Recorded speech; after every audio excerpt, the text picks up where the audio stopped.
From the iconic to the emerging, comedians have the power to make us laugh, think, and feel. Let's celebrate their talent with this iconic piece. Let me ask you quickly, we haven't talked to you in so long, I want to ask you about your family. My great family. I love them all. How's your, we used to talk in the old days, you and I used to spin some yarns about Uncle Hector. How's Uncle Hector? Oh, Uncle Hector. Uncle Hector. He's Polish too, I'm guessing. No, he wasn't Polish. Oh, okay. No, he was from my cousin's side of the family. And he was a great man, my uncle, you know. Right. He was an old fella. He actually rode the rails during the Depression. Oh. You know, he was a hobo. Hobo. As you might call him. I don't like that term, but whatever. Tramp or whatever, what have you. Railroad bum. And, but he wasn't a bum. He was just out. He was a good, honest man during the Depression searching for work, you know. And, you know, he had no money, so he'd travel the country trying to find work, and he actually rode the rails, Uncle Hector. And he told me, it was an interesting story, he'd go through, this was in Canada, and there's a town called Kitchener in Canada, and the railroad cops were tough, boy. They were tougher than real cops, you know. They had a law of their own, the railroad cops. I feel like I should be tucked into bed listening to you. Anyway, a law of their own, those railroad cops. But there was not a railroad cop tougher than Kitchener Leslie. Oh, boy. He was well known. He was well known for beating hobos to death. Really? He'd find a hobo on his train, he'd beat him to death. He'd beat him to death. And so what the railroad bums would all do is, as Kitchener approached, of course... Oh, hey, Alan. Hey, Norm. How you doing? So... Wow, such focus on these stories. That wasn't a mirror. That was another guy. Oh, it was a guy named Norm. Yeah. So the railroad bums would all hop off before they got to Kitchener to avoid being beaten to death by Kitchener Leslie. Yeah. Anyways, my Uncle Hector, a good man, you know, and he walked into a mine one day. This is a story for that I think the young people could learn from. Don't go mine hopping, kids.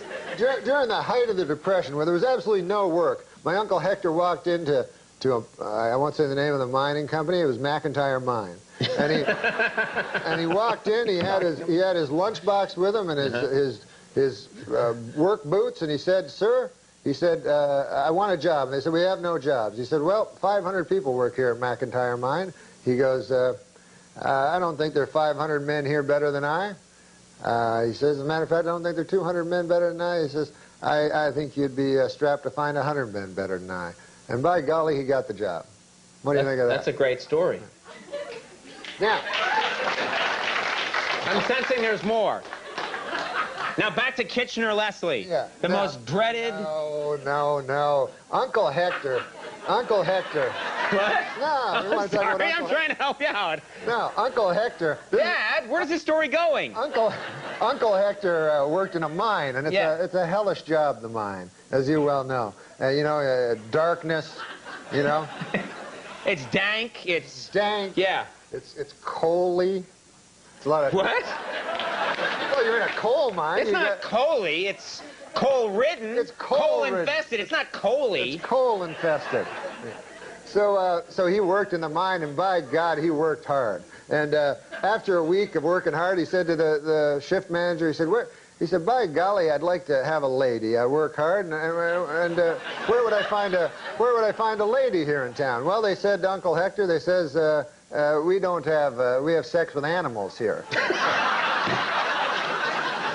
By God, says Uncle Hector, I'm not going to do that. Why, I'm a normal fella. Well, then be to your own devices then. So, be to your own devices? Yeah. Wow. Uncle Hector continued working in the mine. He worked hard, and he worked long, and he worked for a low wage. But he was a man. And Uncle Hector, after a couple of weeks passed, he started to get a little itch, you know, as you and I say. Right. You know, Right. When we're thinking about the ladies, you know? Yeah. And, but he kept it under control. He went again. He said, "Are you sure there's no ladies here?" "No, we have sex with animals." Ah, my God.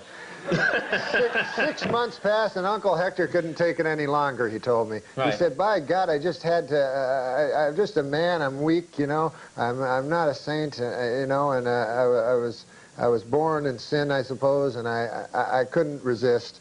I just needed it. So he said he walked by a pasture, and there was a pig. Oh, God. Yeah, That's terrible. Yeah, it's terrible. And so Uncle Hector said, well, he said, I walked up and I began having sex with a pig.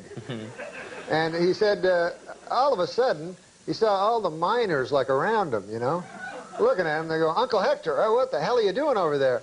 And Uncle Hector's like indignant. He's like, what? Well, you're the guys that told me that you have sex with animals. They're like, Uncle Hector, you damn fool. That's Kitchener Leslie's girlfriend.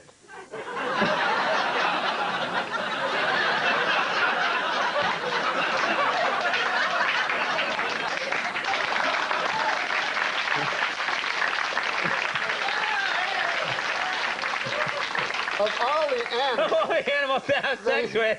You don't want to have sex And now with Kitchener Leslie's pig. girlfriend. No, that's terrible. Not Kitchener Leslie's pig. Kitchener Leslie's lady. Oh, yeah.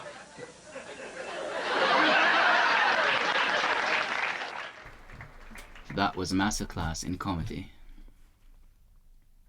Their ability to draw inspiration from the universe and pour it out on the table for you to see is truly inspiring.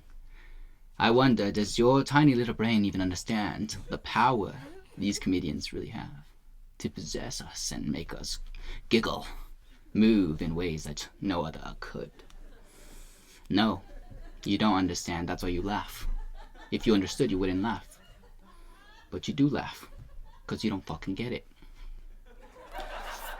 Moving on,